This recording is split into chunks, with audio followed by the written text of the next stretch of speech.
ஈராமின் உதவி. அப்பொழுது தீருவின் ராஜாவாகிய ஈராம் சாலமோனுக்கு பிரதியுத்தரமாக, கர்த்தர் தம்முடைய ஜனத்தை சிநேகித்ததினால் உம்மை அவர்கள் மேல் ராஜாவாக வைத்தார்.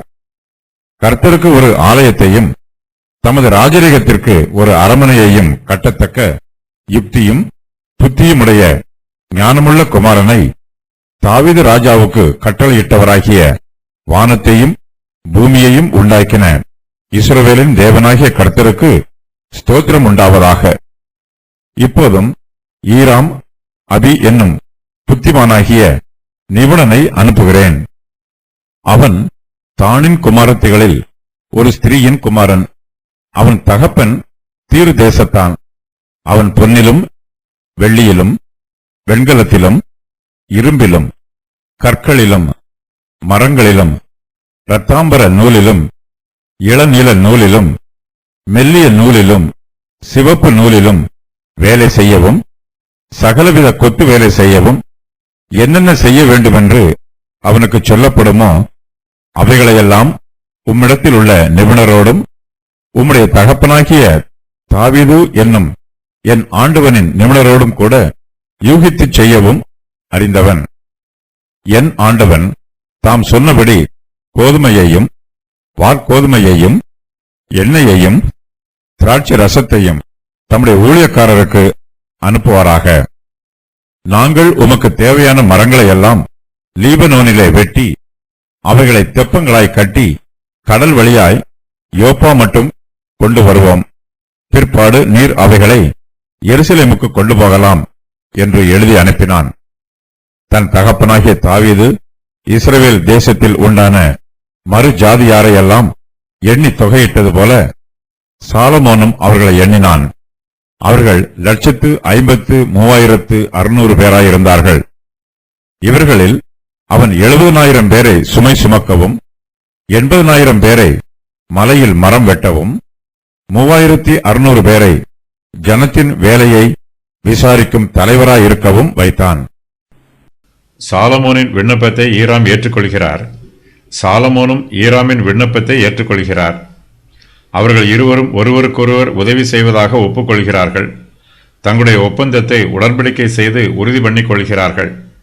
அப்படியே ஈராம் சாலமோனுக்கு வேண்டிய மட்டும் கேதுரு மரங்களையும் தேவதாரி விருட்சங்களையும் கொடுத்து கொண்டு வருகிறார். சாலமோன் ஈராமின் அரமனைக்கு போஜனத்திற்காக 20,000 கலம் கோதுமையையும் இடித்து பிழிந்த ஒலிவ மரங்களின் 20 கல எண்ணெயையும் கொடுக்கிறார். இப்படி சாலமோன் ஈராமுக்கு வருஷாந்திரம் கொடுத்து வருகிறார். சாலமோனும் ஈராமும் சிநேகிதர்களாய் இருக்கிறார்கள். கர்த்தர் நமக்கு கொடுக்கும் ஞானத்தினால் மனுஷரோடு சிநேகத்தை பலப்படுத்திக் கொள்ள வேண்டும். நாம் மற்றவர்களிடத்தில் கண்ணியமாயும் நேர்மையாயும் பழக வேண்டும். பழைய சிநேகிதர்களைப் போலவே புதிய சிநேகிதர்களும் தங்களுடைய சிநேகிதத்திற்கு முக்கியத்துவம் கொடுக்க வேண்டும். சிநேகிதர் மத்தியிலே உண்மையும் கண்ணியமும் காணப்பட வேண்டும். கர்த்தர் சாலமோனுக்கு சொல்லியிருந்தபடியே அவருக்கு ஞானத்தை தந்தருளுகிறார். ஈராமுக்கும் சாலமோனுக்கும் சமாதானம் உண்டாயிருக்கிறது. இருவரும் உடன்படிக்கை பண்ணிக்கொள்கிறார்கள். சாலமோன் கேட்டுக்கொண்ட பிரகாரம் லீபனோன் வனத்தில் மரவெட்டு வேலை நடைபெறுகிறது. ஈராமுடைய மனுஷரும் அங்கே வேலை செய்கிறார்கள். சாலமோனுடைய மனுஷரும் அவர்களோட கூட வேலை செய்கிறார்கள். ராஜாவாகிய சாலமோன் இஸ்ரவேலர் எல்லாரிலும் ஊழியத்திற்கு 30,000 அமைஞ்சி ஆட்களை பிடிக்கிறார். அவர்களில் ஒவ்வொரு மாதத்திற்கு 10,000 பேரை மாற்றி மாற்றி லீபனோனுக்கு அனுப்புகிறார். அவர்கள் 1 மாதம் லீபனோனிலும் 2 மாதம் தங்கள் வீடுகளிலும் இருப்பார்கள். அதோனீராம் அந்த அமைஞ்சி ஆட்களின் மேல் விசாரிப்புக்காரனாய் இருக்கிறான். சாலமோன் மரமட்டும் வேலைக்கு 30,000 அமைஞ்சி ஆட்களை பிடித்தாலும் அவர்களில் 10,000 பேரை மாத்திரம் மரம் வெட்டும் வேலைக்கு அனுப்புகிறார். மற்ற 20,000 பேரும் தங்கள் வீடுகளில் இருக்கிறார்கள். மரம் வெட்டுகிற 10,000 பேரும் 1 மாதம் முழுவதும் வேலை செய்ய வேண்டும். அதன் பின்பு அவர்கள் தங்கள் வீடுகளுக்கு ஓய்வெடுக்க போவார்கள். 2 மாதங்கள் அவர்களுக்கு ஓய்வு கொடுக்கப்படும். அப்போது தங்கள் வீடுகளில் ஓய்வெடுத்துக் கொண்டிருக்கிற 20,000 பேரில் 10,000 பேர் லீபனோன் வனத்திலே மரம் வெட்டும் வேலைக்கு போவார்கள். இவ்வாறாக சாலமோனின் அமைஞ்சி ஆட்களுக்கு ஓய்வும் கொடுக்கப்படுகிறது. அவருடைய வேலைகளை விசாரிப்பதற்காக சாலமோன் அதோனிராம் என்பவனை விசாரிப்புக்காரனாக வைக்கிறான். சாலமோனிடத்தில் சுமை சுமக்கிறவர்கள் 70,000 பேரும், மலைகளில் மரம் வெட்டுகிறவர்கள் 80,000 பேரும் இருக்கிறார்கள். இவர்களைத் தவிர வேலையை விசாரித்து வேலையாட்களை கண்காணிக்கிறதற்கு தலைமையான விசாரிப்புக்காரர் 3,300 பேரும் இருக்கிறார்கள். இவர்கள் எல்லோரும் தேவாலய கட்டுமான வேலைகளுக்கு தேவையான பொருட்களை கொண்டு வருகிறார்கள்.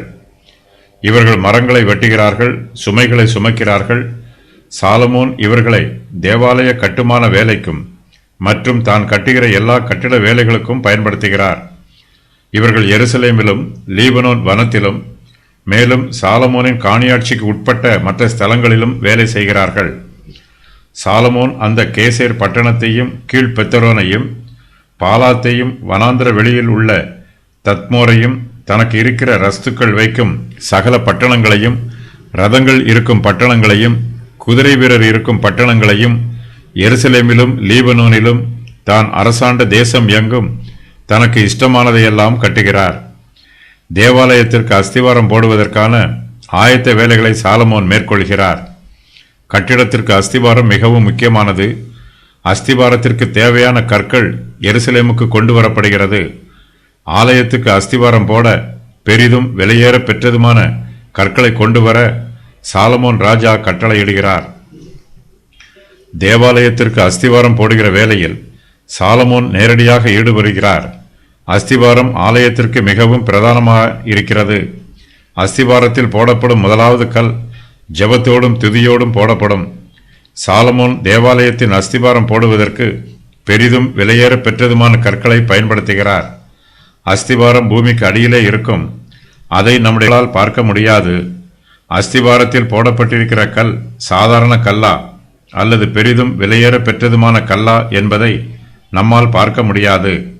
ஆனால் சாலமோனோ ஆலயத்திற்கு அஸ்திவாரம் போட பெரிதும் விலையேற பெற்றதுமான கற்களை பயன்படுத்துகிறார். அஸ்திவாரத்தை பார்க்க முடியாது என்பதற்காக சாலமோன் மாய்மாலம் பண்ணவில்லை. கர்த்தருடைய கண்களுக்கு மறைவானது ஒன்றுமில்லை.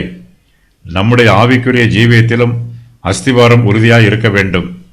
அது வலுவானதாய் இருக்க வேண்டும். நம்முடைய ஆவிக்குரிய அஸ்திவாரத்தை மற்றவர்கள் பார்க்க மாட்டார்கள். ஆனால் இந்த அஸ்திவாரத்தின் மீதுதான் நம்முடைய ஆவிக்குரிய ஜீவியம் கட்டி எழுப்பப்படும். அஸ்திவாரம் உறுதியாய் இருந்தால்தான் அதன் மீது கட்டப்படும் கட்டிடமும் உறுதியாய் இருக்கும். சாலமோன் ஆலயத்திற்கு அஸ்திவாரம் போட முக்கியத்துவம் கொடுக்கிறார். ஆலயத்தை கட்ட சாலமோனின் சிற்பாசாரிகளும் ஈராமின் சிற்பாசாரிகளும் கிபலி ஊராரும் அந்த மரங்களையும் கற்களையும் வெட்டி ஆயத்தப்படுத்துகிறார்கள். ஆலயம் கட்டுவதற்கு தேவையான பொருட்களை சாலமோன் எருசலேமுக்கு கொண்டு வர கட்டளையிடுகிறார். ஈராம் தாவீதுக்கு தயவு காண்பித்தது போல சாலமோனுக்கும் தயவு காண்பிக்கிறார். சாலமோன் கேட்டுக்கொண்ட உதவிகளையெல்லாம் செய்து கொடுப்பதற்கு ஈராம் உடனே சம்மதம் தெரிவிக்கிறார். இஸ்ரவேல் தேசத்தின் மேல் கர்த்தர் சாலமோனைப் போல ஒரு நல்லவரை ராஜாவாக வைத்திருப்பதற்காக ஈராம் அவருக்கு வாழ்த்துதலை சொல்லுகிறார். கர்த்தர் தம்முடைய ஜனத்தை சிநேகித்ததினால் உம்மை அவர்கள் மேல் ராஜாவாக வைத்தார் என்று ஈராம் சொல்லுகிறார். கர்த்தர் தாவீதுக்கு பின்பு சாலமோனை இஸ்ரவேல் தேசத்திற்கு ராஜாவாக தெரிந்தெடுத்திருக்கிறார். இதற்காக ஈராம் இஸ்ரவேலின் தேவனாகிய கர்த்தரை ஸ்தோத்திரம் பண்ணுகிறார். கர்த்தருக்கு ஒரு ஆலயத்தையும் தமது ராஜரிகத்திற்கு ஒரு அரமனையையும் கட்டத்தக்க யுக்தியும் புத்தியும் உடைய ஞானமுள்ள குமாரனை தாவீது ராஜாவுக்கு கட்டளையிட்டவராகிய வானத்தையும் பூமியையும் உண்டாக்கின இஸ்ரவேலின் தேவனாகிய கர்த்தருக்கு ஸ்தோத்திரம் உண்டாவதாக என்று ஈராம் சொல்லுகிறார். தீருவின் ராஜாவாகிய ஈராம் யூதர்களுடைய தேசத்தின் மீது அன்பும் பாசமும் உள்ளவர். இஸ்ரவேல் தேசம் வளர்ச்சி பெறுவதை பார்த்து ஈராம் சந்தோஷப்படுகிறார். கர்த்தர் இஸ்ரவேலின் தேவனாகவும் இஸ்ரவேல் ஜனங்கள் கர்த்தருடைய ஜனமாகவும் இருக்கிறார்கள். தீருவின் ராஜாவாகிய ஈராம் இஸ்ரவேலின் தேவனாகிய கர்த்தரை ஸ்தோத்தரிக்கிறார். இஸ்ரவேல் தேசத்தில் மாத்திரமல்லாது அந்த தேசத்திற்கு அருகாமையில் உள்ள தேசங்களிலும் தேவனாகர் இஸ்ரவேலின் தேவனாகிய கர்த்தர் என்று அறியப்பட்டிருக்கிறார். சாலமோனுடைய ராஜ்யபார காலத்தில் இஸ்ரவேல் ஜனங்கள் கர்த்தருக்கு கீழ்ப்படிந்து அவருக்கு பிரியமானவர்களாய் ஜீவிக்கிறார்கள். அவர்கள் கர்த்தரை மாத்திரமே ஆராதிக்கிறார்கள். இஸ்ரவேல் புத்திரர் கர்த்தருடைய பிரமாணங்களுக்கு கீழ்ப்படிந்து கர்த்தர் மீது பயபக்தி உள்ளவர்களாய் இருக்கிறார்கள். இஸ்ரவேல் தேசத்திற்கு அருகாமையில் உள்ள தேசத்தாரும் இஸ்ரவேலின் தேவனாகிய கர்த்தரை பற்றி அறிந்து கொள்ள ஆர்வமாயிருக்கிறார்கள். சாலமோனுடைய காலத்திற்கு பின்பு இஸ்ரவேல் தேசத்தார் கர்த்தரை விட்டு விலகி போய் விடுகிறார். இதனால் இஸ்ரவேலின் மகிமை மங்கிப் போகிறது. அந்நிய தேசங்களில் இருந்து விக்கிரக ஆராதனை இஸ்ரவேல் தேசத்திற்குள் பிரவேசிக்கிறது. சாலமோன் கேட்டுக்கொண்ட பிரகாரம் ஈராம் அபி என்னும் புத்திமானாகிய நிபுணனை சாலமோனிடத்திற்கு அனுப்புகிறார். அபி யூத ஸ்திரீயின் குமாரன், தான் கோத்திரத்தை சேர்ந்தவன். இவனுடைய தகப்பன் தீருவின் மனுஷன். இவனுடைய தாய் நப்தலி கோத்திரத்தை சேர்ந்தவள் என்று 1 ராஜாக்கள் 7:14 வசனத்தில் கூறப்பட்டிருக்கிறது. இதில் முரண்பாடு எதுவும் இல்லை. இவள் பிறப்பினால் நப்தலி கோத்திரத்தை சேர்ந்தவள். சுவிகாரத்தினால் இவள் தான் கோத்திரத்தை சேர்ந்திருக்கிறாள். ஈராம் தான் அனுப்பும் அபி என்னும் நிபுணனை பற்றி சொல்லும்போது, அவன் தானின் குமாரத்திகளில் ஒரு ஸ்திரீயின் குமாரன். அவன் தகப்பன் தீரு தேசத்தான். அவன் பொன்னிலும் வெள்ளியிலும் வெண்கலத்திலும் இரும்பிலும் கற்களிலும் மரங்களிலும் இரத்தாம்பர நூலிலும் இளநீல நூலிலும் மெல்லிய நூலிலும் சிவப்பு நூலிலும் வேலை செய்யவும் சகலவித கொத்து வேலை செய்யவும் என்னென்ன செய்ய வேண்டும் என்று அவனுக்கு சொல்லப்படுமோ அவைகளையெல்லாம் உம்மிடத்தில் உள்ள நிபுணரோடும் உம்முடைய தகப்பனாகிய தாவீது என்னும் என் ஆண்டவனின் நிபுணரோடும் கூட யூகித்து செய்யவும் அறிந்தவன் என்று சொல்லுகிறார். சாலமோன் கேட்டுக்கொண்ட பிரகாரம் ஈராம் கேதுரு மரங்களையும் கொடுப்பதற்கு சம்மதிக்கிறார். ஈராம் சாலமோனை பற்றி சொல்லும்போது அவரை என் ஆண்டவன் என்று சொல்லுகிறார். ஈராம் தாவீதுக்கு மதிப்பும் மரியாதையும் கொடுத்தது போலவே தாவீதின் குமாரனாகிய சாலமோனுக்கும் மதிப்பும் மரியாதையும் கொடுக்கிறார். ஈராம் சாலமோனுக்கு நிருபம் எழுதி அனுப்பும்போது, என் ஆண்டவன் தாம் சொன்னபடி கோதுமையையும் வார்கோதுமையையும் எண்ணெயையும் திராட்சை ரசத்தையும் தம்முடைய ஊழியக்காரருக்கு அனுப்புவாராக. நாங்கள் உமக்கு தேவையான மரங்களையெல்லாம் லீபனோனிலே வெட்டி அவைகளை தெப்பங்களாக கட்டி கடல் வழியாய் யோப்பா மட்டும் கொண்டு வருவோம். பிற்பாடு நீர் அவைகளை எருசலேமுக்கு கொண்டு போகலாம் என்று எழுதி அனுப்புகிறார். லீபனோனின் வனாந்திரத்தில் மரங்கள் வெட்டப்படுகிறது. அவை கடற்கரைக்கு கொண்டு வரப்பட்டு அங்கு தெப்பங்களாக கட்டப்படுகிறது. இதன் பின்பு அந்த மரங்களை யோப்பா மட்டும் கொண்டு வருகிறார்கள். யோப்பாவில் இருந்து எருசலேமிற்கு 40 மைல் தூரம். அதை தரை வழியாக கொண்டு வர வேண்டும். 2ஆம் ஆலயம் கட்டப்பட்ட போதும் இதே முறையே பின்பற்றப்பட்டிருக்கிறது. சாலமோனிடத்தில் கர்த்தருடைய ஆலயத்தை கட்டுவதற்கும் ராஜாவின் அரமனையை கட்டுவதற்கும் ஏராளமான வேலையாட்கள் இருக்கிறார்கள்.